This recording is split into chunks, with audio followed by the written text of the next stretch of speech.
It's pretty much the home screen of the application. So this is pretty much a AI or a, let's say, offline AI application.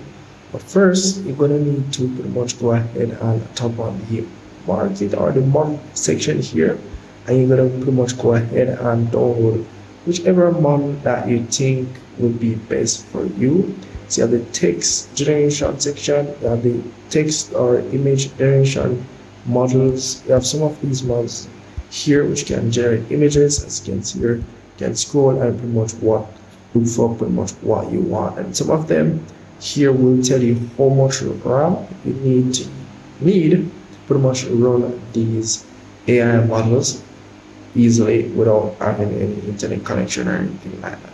So if you're going to use any one of these AI models here, all you have to do is tap on the get option.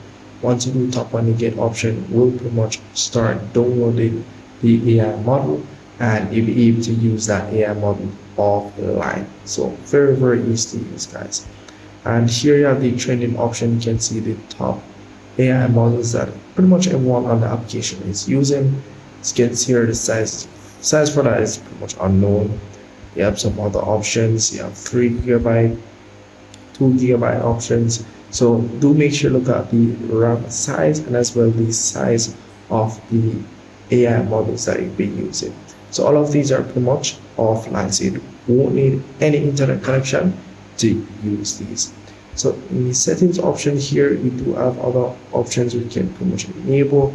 Nothing much for that. As you can see, you adjust your storage and so forth. So very straightforward, decent application which you can use. And if you can pretty much stick with the AI model that you have downloaded, pretty much can tap on the plus icon here. And once you pretty much download the AI model, you're good to go. You'll be able to speak, ask the AI any question, and so if I'm missing anything at all or you don't understand something in this tutorial, please comment below. I would gladly love to help you out, guys. And with all that said, guys, see you in the next one.